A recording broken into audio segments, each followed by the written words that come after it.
On passe à présent à la 7e édition des trophées scientifiques organisés par la collectivité de Corse, l'Académie de Corse et l'association Rinascita.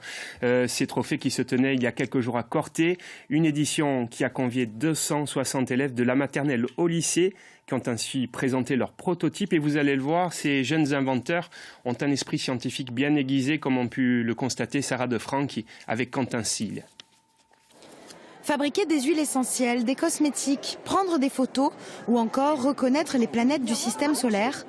Pas de doute, nous sommes au trophée des projets scientifiques de l'Académie de Corse.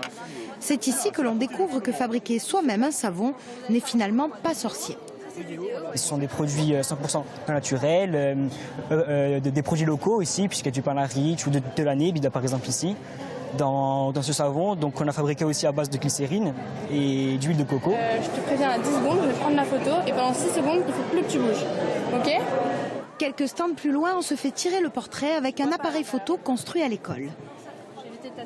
Du coup, il y a 2 ans, on a créé une boîte ici pour faire des négatifs. On développe nous-mêmes, du coup, dans la chambre noire, juste ici. Voilà. Donc une chambre noire avec révélateur, fixateur et nos papiers photos. Un choix original à l'ère du numérique. Même si les clichés ne sont pas tous réussis, les élèves qui, comme Juliette, se rendent à l'atelier scientifique tous les mercredis après-midi depuis 3 ans, viennent avant tout pour le plaisir. Moi, je suis passionnée de photos. C'est une toute autre manière de voir la photographie et ça permet d'apprendre, de mieux maîtriser les paramètres pour pouvoir faire des plus jolies photos quand on a un appareil photo numérique. Voilà. 260 élèves de l'Académie participent au trophée scientifique. L'objectif, rendre les sciences accessibles grâce à des applications bien concrètes, comme faire disparaître le recteur avec une cape d'invisibilité. C'est magique, non ? Ils travaillent en mode projet avec leurs enseignants.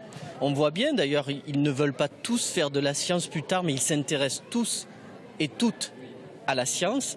Et puis, au fond, ils travaillent aussi des fondamentaux de la science, mais de manière ludique.